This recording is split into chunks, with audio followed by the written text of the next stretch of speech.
ဒီနေ့ရှင်းပြပေးချင်တာလေးကတော့ M4 မှာစောင်းသားအများစုရောတက်ကြတဲ့မြင် mask နဲ့မြင်ရတဲ့ mask ကိုရှင်းပြပေးချင်ပါတယ်။နှစ်ခုစလုံးကမြင်ရတယ်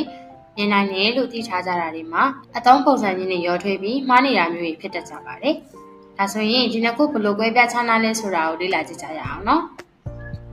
။မြင် mask မြင်ရသည်မြင် mask ကတော့မျက်စိရဲ့ဆွဲရည်ကြောင့်သဘာဝအတိုင်းမျက်လုံးထဲဝင်လာလို့မြင်ရတဲ့အခါမှာအသုံးပြုပါတယ်။မြင်ရတဲ့ mask ကြည့်လို့ရသည်မီတာတဲ့ mask ကတော့အခြေအနေအခွင့်အရေးခွင့်ပြုချက်တွေကြောင့်တစ်ခုခုကိုကြည့်လို့ရတဲ့အခါမျိုးမှာအသုံးပြုပါတယ်။ဒါဆိုလို့ရှိရင်တော့မြင် mask မြင်ရသည်မျက်စိရဲ့စွမ်းရည်ကြောင့်ဘာဝအတိုင်းမျက်လုံးထဲဝင်လာလို့မြင်ရတဲ့အခါမှာအသုံးပြုတဲ့မြင် mask ရဲ့အသုံးပြုပုံလေးတွေကိုလေ့လာကြည့်ကြရအောင်နော်။私の家から山が見えますကျွန်တော်ရဲ့အိမ်ကနေတောင်ကမြင်ရတယ်ဒီဥပမာလေးမှာဆိုရင်တောင်ကသူ့ဘာသာရှိနေတာကိုအိမ်ကနေကိုယ်မြင်နိုင်စွမ်းကြောင့်တမ်းမြင်နေရတယ်ဆိုတာကိုဆိုလိုတာပဲဖြစ်ပါတယ်တောင်ကိုတကူးတကသွားကြည့်တာမျိုးမဟုတ်ဘဲနဲ့အိမ်ကနေသဘာဝအတိုင်းပဲရှိနေတဲ့တောင်ကိုမြင်ရတာကိုပြောချင်တဲ့အခါမျိုးမှာသုံးတာဖြစ်ပါတယ်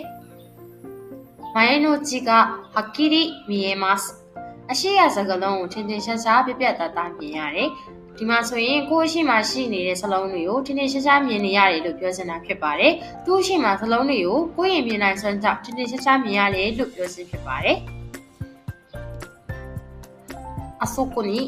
高いビルが見えますね။ဟိုးမှာအဆောက်အအုံအမြင့်ကြီးကိုမြင်ရတယ်။ငကိုကလေးကရှိနေတဲ့အဆောက်အအုံကိုကိုယ့်ရဲ့မျက်စိနဲ့လှမ်းမြင်နေရတယ်ဆိုတာကိုပြောထားတာဖြစ်ပါတယ်။ここから東京タワーが見えます。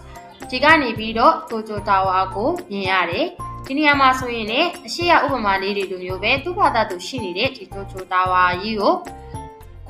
တိုကျိုတာဝါနားမှာရှိနေတဲ့အတွက်အထုတ်စရာမလိုဘဲနဲ့ဒီတိုင်းနှမ်းမြင်နေရတယ်လို့ပြောချင်တာဖြစ်ပါတယ်ဒါဆိုရင်တော့မျက်စိရဲ့စွမ်းရည်ကြောင့်သဘာဝတိုင်းသူ့ဘာသာသူမျက်လုံးနဲ့ဝင်လာလို့မြင်နေရတဲ့အရာတွေကိုပြောတဲ့အခါမှာအသုံးပြုတဲ့မြင် mask ကိုနားလည်ကြမယ်လို့ထင်ပါတယ်ဒုတိယတစ်ခုကတော့မီတာတဲ့ maskကြည့်လို့ရတယ်ဆိုတဲ့အဓိပ္ပာယ်ဖြစ်ပါတယ်။မီရာတဲမတ်ကိုတော့အခြေအနေတွေအခွင့်အရေးတွေခွင့်ပြုချက်တွေကြောင့်တစ်ခုခုကိုကြည့်လို့ရနေတဲ့အခါမှာအသုံးပြုတာပဲဖြစ်ပါတယ်။ဒါဆိုလို့ရှိရင်တော့ဒီမီရာတဲမတ်ကိုဘယ်လိုသုံးလဲဆိုတာကိုဥပမာလေးတွေကြည့်ကြည့်ကြရအောင်နော်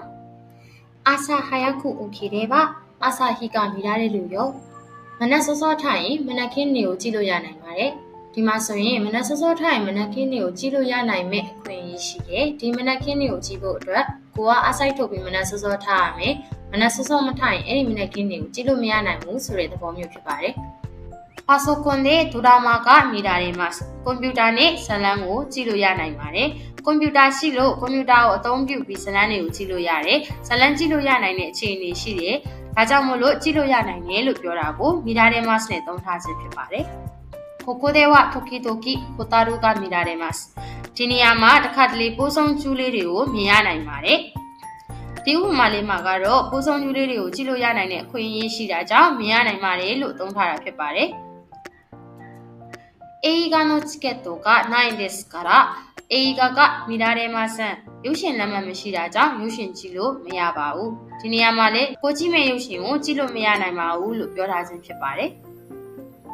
ဒါဆိုလို့ရှိရင်တော့မီရာတဲ့ mask ကိုအသုံးပြုထားတဲ့ပုံစံလေးတွေကိုနားလည်သွားလောက်မယ်လို့ထင်ပါတယ်ဒီနေ့မှာတော့မီး mask မြင်ရတယ်နဲ့မီရာတဲ့ mask ကြည့်လို့ရတယ်ဆိုတဲ့ရဲ့အသုံးအနှုန်းလေးတွေကွဲပြားပုံလေးတွေကိုရှင်းပြပေးခဲ့တာဖြစ်ပါတယ်အားလုံးနားလည်ကြမယ်လို့ထင်ပါတယ်ကြည့်ရှုပေးတဲ့အတွက်အားလုံးကျေးဇူးတင်ပါတယ်